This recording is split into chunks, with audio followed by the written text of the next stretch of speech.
Welcome friends. In this lecture we are going to learn about the files and folder structure of Magento. I'm in my Magento's root directory and you can see that this is my Magento 2.1.x version and we have these folders and files by default with our Magento. Well, let me press Ctrl H, which will also show my hidden files. So these are the files that are available for my 2.1.x version. In app folder, let's go to this folder first. We have a couple of files here: autoload, bootstrap and functions.php. These files are included by our index.php to start Magento, so they are the basic files. And in app etc folder we have the environment.php file, which consists all the information related to our database and other configurations. And we have our store's name or the backend URL here. We have the table prefix here. We have our database related settings here. If you configure your Redis services, the settings will be from env.php files only. And same, we have the config.php file here. This file is responsible for containing the information related to modules. Whatever modules we have installed in our Magento, we will have the name of those modules here with their key value as 1. So these are the two files related to Magento's basic configuration and module related loading. We have already discussed about non-composer registration, component registration file in earlier lecture, and apart from this we have di.xml and vendor path. These are related to our auto loading of class. Now in our app folder, further we will be creating a new folder named as code. In this folder, in code folder, we will be creating our modules only. So let's say our namespace for module will be Litove. So we will keep the namespace as Litove, and then our first module will be first unit. So we'll create our modules inside app code folder only. In app design folder, we have front end folder, and then we have Magento theme here. And design folder is related to our themes only. If we are going to create a new theme, we will be pushing it in app design folder only. Now that was all for the app folder. In bin folder we have the binary file for Magento. So let me go to the command prompt here and let me clear this mess. Now if I go to my Magento and I perform, so in your bin folder you have this Magento file, which is a shell file. So I performed a command named as I performed a command named as php bin/magento, which gave me all the list of available commands in our Magento. So well, that was all for our Magento here. I'll go to again my root. This was for the bin directory. In dev directory we have the other stuff and the tools related to development. We have the automation related tools, we have testing related tools in dev directory. Library folder contains the basic library that Magento uses for its core functioning. PHP server you can ignore for now, and pub folder is really very important because you have a index.php file on Magento's root, and simultaneously you have a index.php file in pub folder as well.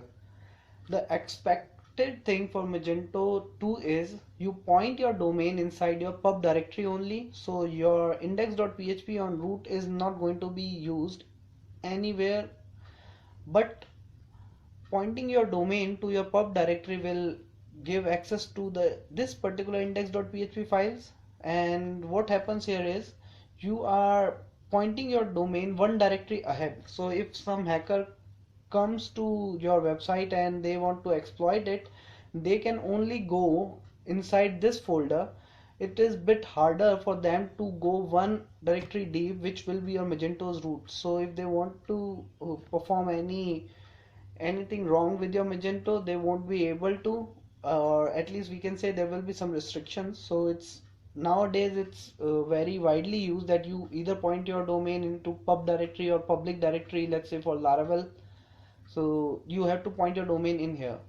Inside your pub you have the index.php. That file will be called when your website is hit, and Apart from this, you have this static folder where your runtime file will be generated. When you load your front end or back end, certain static files are generated and they will be created in your front end or admin HTML modules only, in areas only.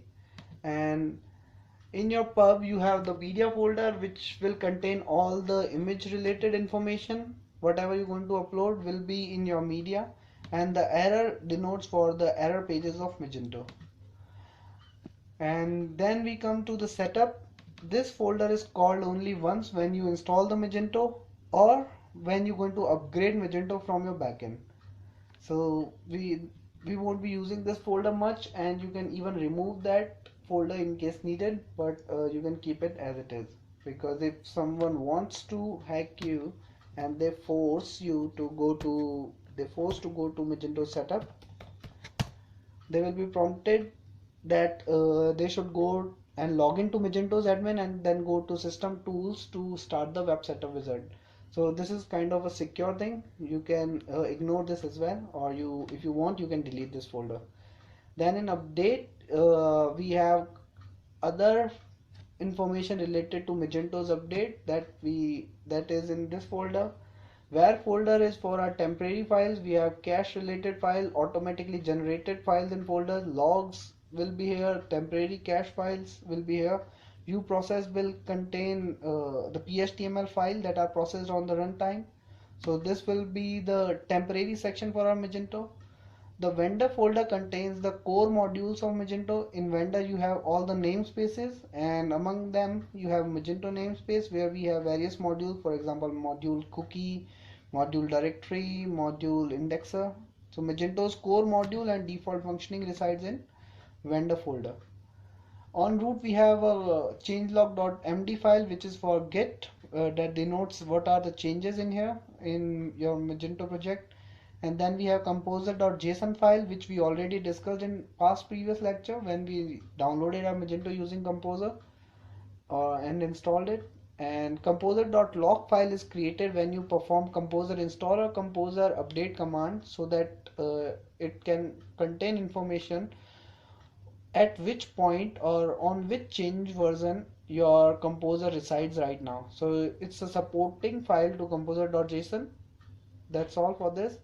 We can ignore this contributing and the copyright.txt files. Grunt file we can also ignore. It's more of the design related stuff where you can use grunt for compiling your JS and CSS code. We won't be considering this into our this lecture. Index.php is similar to our pubs index.php, but we expect that this file never gets called on your server. Although in our demo we will be pointing our domain, we won't be pointing our domain. So when we are going to hit our URL till this point, our index.php will be called, that is on our root folder. So this file is called on our local machines, but when you're going to make your Magento live, we are expecting that it's pointed on the pub directory. Other files we can ignore, and there are a couple of hidden files that are necessary. Let me show them. Yes, the git ignore file is for your version control only, that relates to Git, and we will be discussing in our source code management.